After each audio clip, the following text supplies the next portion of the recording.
Hi everyone, Matt, CEO of Inception Labs, and today I'm going to talk about our creatine monohydrate. When I say talk about our creatine monohydrate, I'm just going to talk about creatine in general as a supplement. In terms of what makes ours unique, we flavored it, so we only have flavored monohydrates in our range at the moment. This can be really good for helping flavor your water, so it helps with your water intake, very similar to how you'd use Fortitude, our amino blend.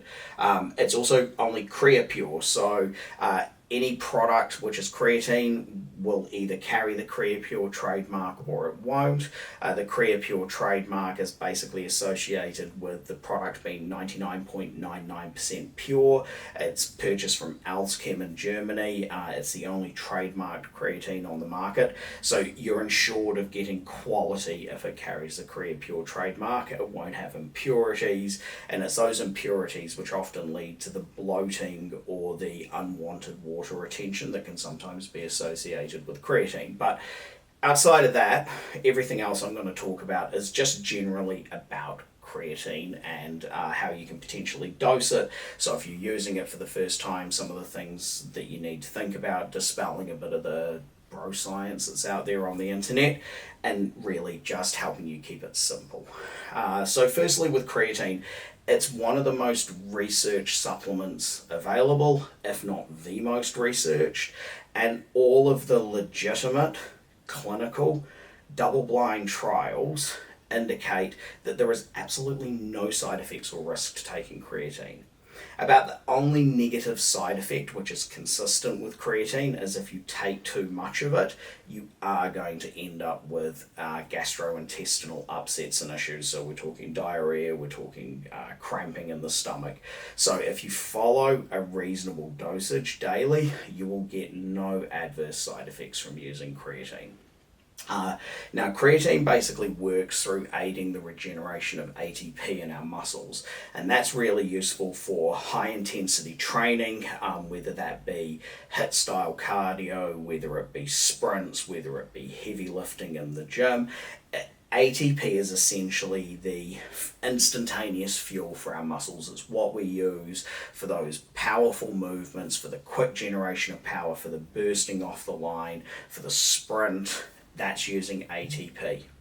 But our muscles reach a natural saturation point. So it's not one of these products that you can just use more and more and more of it.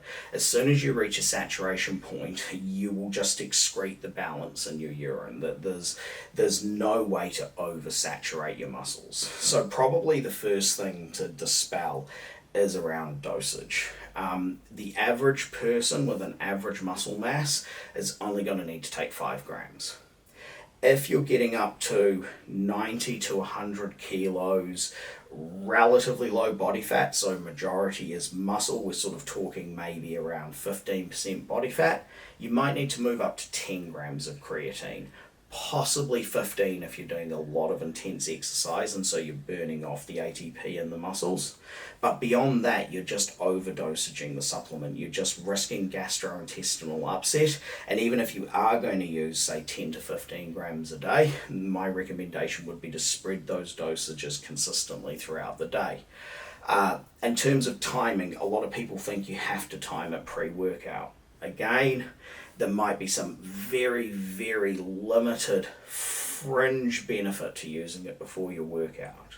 But in reality, if you take it at the same time every day, your muscles are going to be saturated. So if I take 5 grams this morning but I don't train till the evening, it's just sitting there waiting, ready to go.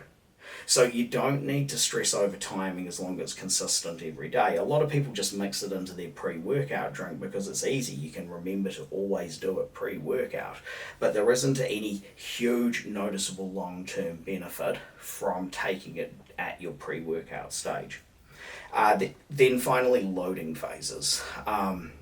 There's a lot of science around doing 3-week loading phases where you take double dosages to quickly saturate the muscles. Again, There is some limited evidence to suggest over those initial weeks that you will get a slight increase in strength.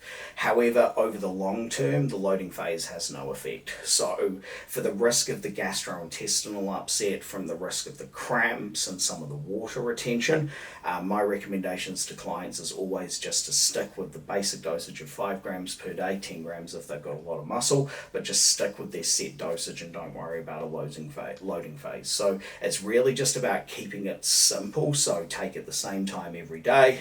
Don't overdose it. Don't worry about loading phases. Make sure it's a quality creatine monohydrate. That doesn't mean it has to be Creapure, but Creapure is the only way that you can be 100% sure of the purity. So either Creapure or from a very reputable manufacturer or brand, and so you know you're not going to get any of the water retention or any of the other issues associated with creatine. And I hope you found this video useful.